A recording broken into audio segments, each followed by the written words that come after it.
Hello viewers, welcome back to a new lesson with Prakash Saha.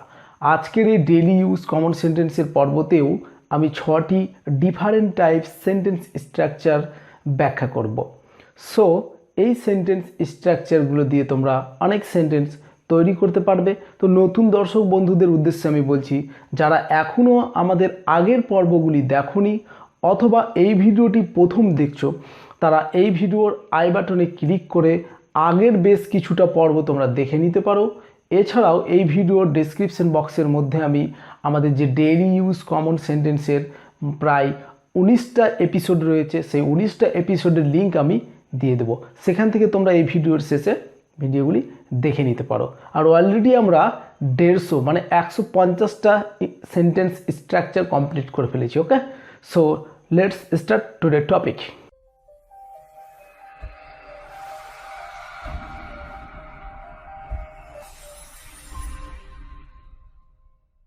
তো first of all আমি বলবো, যেসব দর্শক বন্ধুরা ইংরেজিটাকে ভালোভাবে শিখতে চাও এবং শেখার একটা প্রতিজ্ঞা নিয়ে নিয়েছো, তারা অবশ্যই একটা এক্সারসাইজ বুক, দ্যাট মিনস একটা খাতা এবং একটা পেন সাথে রাখবে। বিকজ এই সেন্টেন্স স্ট্রাকচারগুলো তোমাদেরকে খাতাতে নোট করতে হবে এবং এগুলোকে প্র্যাকটিস করতে হবে। সো যেভাবে আমরা বাক্যগুলো লিখেছি ঠিক এই রকমভাবেই তোমরা বাক্যগুলি লিখবে এবং ইংরেজি সেন্টেন্সগুলোও পাশাপাশি লিখে রাখবে, যাতে করে তোমাদের এই সেন্টেন্সগুলো দেখে ইংরেজিটা বুঝতে পারো এবং ইংরেজিটা দেখে বাংলাটা বুঝতে পারো। ক্লিয়ার? ওকে, সো ফার্স্ট সেন্টেন্স হচ্ছে যে মানে আমাদের 150তম সেন্টেন্স, এখানে 150 নম্বর স্ট্রাকচারে এসে পৌঁছেছি। আমি করতে মনস্থ করি মানে হচ্ছে যে আমি কোনো একটা জিনিস করব, সেটাতে আমি মন দিলাম যে হ্যাঁ আমি এটা করব। ওকে, মাইন্ডটাকে আমি সেটাতে দিচ্ছি যে হ্যাঁ আমি মনস্থ করছি যে আমি এটা করব। তো এই রকম সেন্টেন্স যদি আমরা পাই, মনস্থ করি, তাহলে বাক্যর স্ট্রাকচারটা ফলো করবে। ওকে, আমি যখন দেখাবো ফলো করবে। দেন 151 নম্বর হচ্ছে আমি করতে মনস্থ করেছিলাম। তো আমি আগেই বলেছি, যদি টেন্স সম্পর্কে একটু ধারণা থাকে তাহলে বিষয়টা খুবই সহজ। এটা প্রেজেন্ট, এটা পাস্ট। ক্লিয়ার? ওকে, এখন আমরা ফার্স্ট যে সেন্টেন্সটা আছে সেটাকে ট্রান্সলেশন করি। আমি করতে মনস্থ করি, তাহলে এটার হবে সাবজেক্ট তো আমাদের এখানে আই, কারণ সাবজেক্ট তো এখান থেকে পেয়ে যাবে। মনস্থ করি বলতে কে মনস্থ করে, তাহলে হচ্ছে আমি। ক্লিয়ার? এইবার তারপরে মনস্থ করা অর্থে নিয়ে আসবো প্ল্যান। আই প্ল্যান, আমি মনস্থ করি। এই প্ল্যান শব্দটার পরিবর্তে আমরা আরও একটা ওয়ার্ড বসাতে পারবো, সেটা হচ্ছে ডিসাইড। ওকে, তাহলে বিষয়টা হচ্ছে কি যে আই প্ল্যান অথবা ডিসাইড। এখানে দেখো করতে করতে বলা হয়েছে, তাহলে এরকম করতে, বলতে, শুনতে, দেখতে, হাসতে, খেলতে যদি হয়, ভার্বের সঙ্গে তে বিভক্তি যদি হয়, তে করতে, বলতে, শুনতে, দেখতে, তাহলে টু দিয়ে সেটাকে লিখতে হবে। টু করা অর্থে ডু, টু ডু দিয়ে ফুল স্টপ। তাহলে পুরো সেন্টেন্সটা দাঁড়াচ্ছে যে আই প্ল্যান টু ডু, আমি করতে মনস্থ করি। আবার আমরা এটাও বলতে পারি যে আই ডিসাইড টু ডু, আমি করতে মনস্থ করি।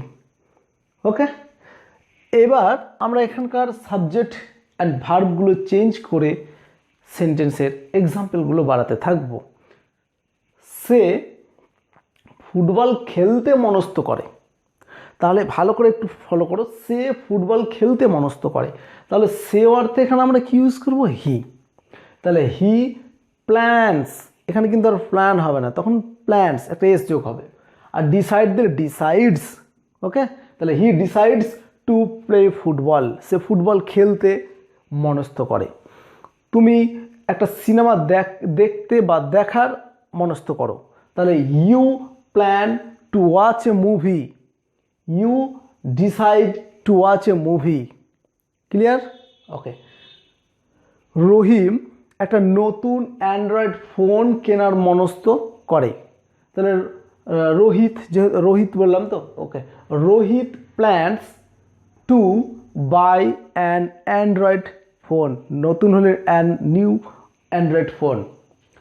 এটাও বলতে পারি Rohit decides to buy a new Android phone. Phone. Clear? Okay, এখন আমি আরও একটু চেঞ্জ করে বলছি। গীতা একটা চিঠি লিখতে মনস্থ করে। তাহলে কি হচ্ছে বাক্যটা, যে Gita plans to write a letter. Gita decides to write a letter. Clear?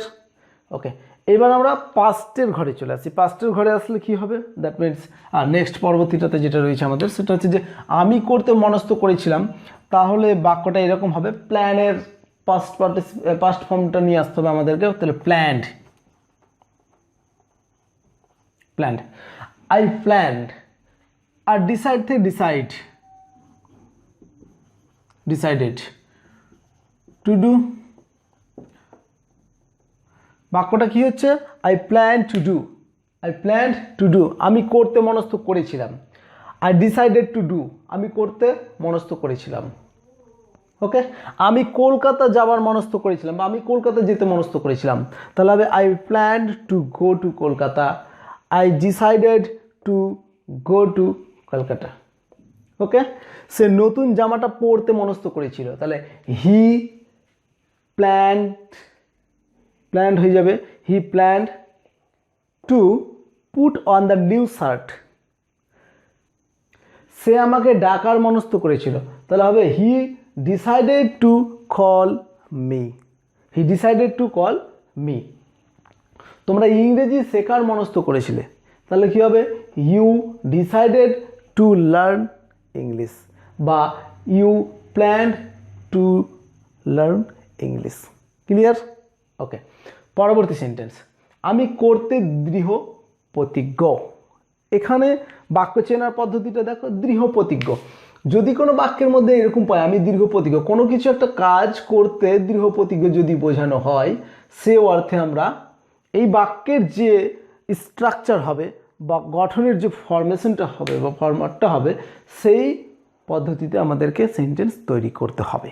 ওকে, তাহলে কথা হচ্ছে যে এখন সেন্টেন্স স্ট্রাকচারটা এইরকম দাঁড়াবে যে আমি করতে দৃঢ় প্রতিজ্ঞ, তাহলে আমি অর্থে আই আসবে, আই অ্যাম। এবার দৃঢ় প্রতিজ্ঞ হচ্ছে যে ডিটারমাইন্ড।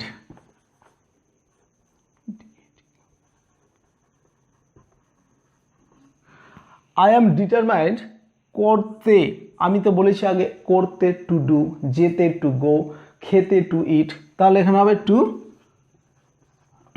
তাহলে I am determined to do, আমি করতে দৃঢ় প্রতিজ্ঞ। সে ইংরেজি শিখতে দৃঢ় প্রতিজ্ঞ, তাহলে he is determined to learn English. তোমরা ছবি আঁকতে দৃঢ় প্রতিজ্ঞ, তাহলে you are determined to drawing picture. সে ক্রিকেট খেলতে দৃঢ় প্রতিজ্ঞ, তাহলে he is determined to play cricket. মেয়েটি নাচতে দৃঢ় প্রতিজ্ঞ, তাহলে the girl is determined to dance. ছেলেগুলি দৌড়াতে দৃঢ় প্রতিজ্ঞ, তাহলে the boys are determined to run. Clear? Okay, next হচ্ছে কি আমি করতে দৃঢ় প্রতিজ্ঞ ছিলাম। জাস্ট ফলো করে একটু দেখো যে এখানে দৃঢ় প্রতিজ্ঞ আর এখানে দৃঢ় প্রতিজ্ঞ ছিলাম। তাহলে এখানেও প্রেজেন্ট আর পাস্টের গল্পটা আসছে। এটা প্রেজেন্ট, এটা পাস্ট, খুবই সহজ। জাস্ট আই ওয়াজ, অ্যামিজ আর ছিল প্রেজেন্টে, ওয়াজ ওয়ার হয় পাস্টে। তাহলে এখানে ওয়াজ নিয়ে আসলাম, বাকি সবই ঠিক থাকবে।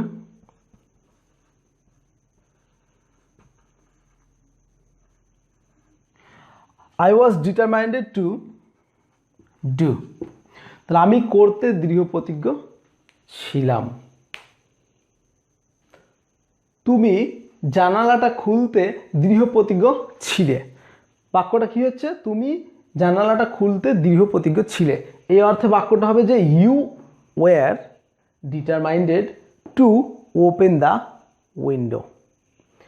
সে তার সঙ্গে কথা বলতে দৃঢ় প্রতিজ্ঞ ছিল, তাহলে he was determined to speak with her. আমি তোমার সঙ্গে যেতে দৃঢ় প্রতিজ্ঞ ছিলাম, I was determined to go with you. তোমরা নদীতে মাছ ধরতে দৃঢ় প্রতিজ্ঞ ছিলে, তাহলে you were determined to catch fish in the river. Okay, Ramenbabu গাড়ি চালাতে দৃঢ় প্রতিজ্ঞ ছিল। তাহলে Ramenbabu was determined to drive the car, গাড়িটি চালাতে দৃঢ় প্রতিজ্ঞ ছিল। ওকে, এইবার 154-এ আসছি। এখানে কি বলেছে? আমি স্বীকার করি আমি করেছি। তো কোনো রকম দোষ করার ক্ষেত্রে আমরা এই বাক্যগুলো ব্যবহার করে থাকি যে হ্যাঁ আমি এটা করেছি, আমি স্বীকার করছি আমি এটা করেছি, আমি স্বীকার করছি আমি গ্লাসটা ভেঙেছি, আমি স্বীকার করছি আমি মিষ্টিটা খেয়েছি। এই রকম বাক্য যদি হয় তাহলে আমরা এটাকে ফলো করব। ওকে, সো এখন আমরা দেখব যে এটার সেন্টেন্স স্ট্রাকচার প্রসেসটা কীরকম।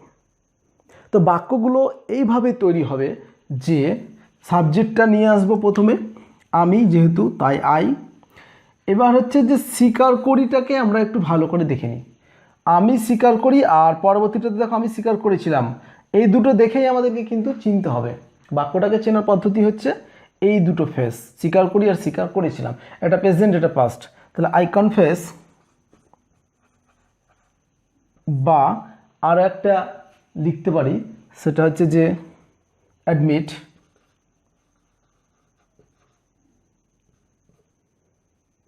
অ্যাডমিটেড, আর করা আমি করেছি বলতে এখানে ডুইং। তাহলে বাক্যটা কি হচ্ছে যে I confess doing, I admit doing. Okay, so পরবর্তীটা আমি লিখে ফেলছি আই কনফেসড, অথবা অ্যাডমিটেড ডুইং। ওকে, সো এবারকে এক্সাম্পলগুলো একটু আমরা চেঞ্জ করে ফেলবো। আমি স্বীকার করি আমি করেছি, সে স্বীকার করে সে গ্লাসটা ভেঙেছে, তাহলে কি হবে যে হি কনফেসেস বা অ্যাডমিটস, এস যোগ হবে, he admits breaking the glass. Okay, তুমি স্বীকার করো যে তুমি দরজাটি খুলেছ, তাহলে you confess opening the door, তুমি দরজাটা খুলেছ। তারা স্বীকার করে যে তারা ভুল করেছে, তাহলে they confess making the mistakes, they admit making mistake. Okay, আমি স্বীকার করি আমি তোমাকে ভালোবেসেছি, আমি স্বীকার করি আমি তোমাকে ভালোবেসেছি, তাহলে হবে I confess loving you, I confess loving you, অথবা I admit loving you. Clear? তোমরা স্বীকার করো যে তোমরা আমাদেরকে শ্রদ্ধা করেছো, তাহলে কি হবে ইউ কনফেস রেসপেক্টিং আস। ছেলেটি স্বীকার করে যে সে তাকে প্রপোজ করেছে, তাহলে কি হবে দ্য বয় অ্যাডমিটস প্রপোজিং হার। ওকে, তো এই হলো আমাদের এক্সাম্পল। এবার আমি পাস্টের গল্পটা বলি একটু। তপন স্বীকার করেছিল তপন বইটা নিয়েছে, তাহলে হবে তপন কনফেসড, অথবা Tapan admitted taking the book. Ramen স্বীকার করেছিল রমেন আমার ঘড়িটা নিয়েছে, তাহলে হবে Ramen confessed taking my watch. Okay, তো এই হচ্ছে আমাদের সেন্টেন্স স্ট্রাকচার। তো আশা করি বিষয়টি একটু হলে বুঝতে পেরেছো। আর এই সেন্টেন্সগুলো দিয়ে অনেক সেন্টেন্স তৈরি করতে পারবে, জাস্ট ভার্বটাকে অ্যান্ড সাবজেক্টটাকে চেঞ্জ করতে হবে। ওকে, তাহলেই প্রচুর সেন্টেন্স তৈরি হবে। আর এই ধরনের সেন্টেন্সগুলো প্রত্যেক দিন ব্যবহারও করতে হবে এবং আমাদের যে দৈনন্দিন জীবন সেখানে সেই সেন্টেন্সগুলোর ভূমিকা তুলে ধরতে হবে। তো আজকের বিষয়টা এখানেই শেষ করছি। যদি ভিডিওটা ভালো লাগে তাহলে অবশ্যই একটা লাইক দিবে, আর বন্ধুদের সাথে শেয়ার করবে যদি ভিডিওটা প্রয়োজনীয় মনে হয়। কমেন্ট করে জানাবে কোনো অসুবিধা হলে, আর যদি কোনো রিকোয়েস্ট থাকে তাহলে অবশ্যই কমেন্ট করবে। তোমাদের সেই রিকোয়েস্টের ওপর ভিত্তি করে আমরা ফিউচারে ভিডিও মেক করব।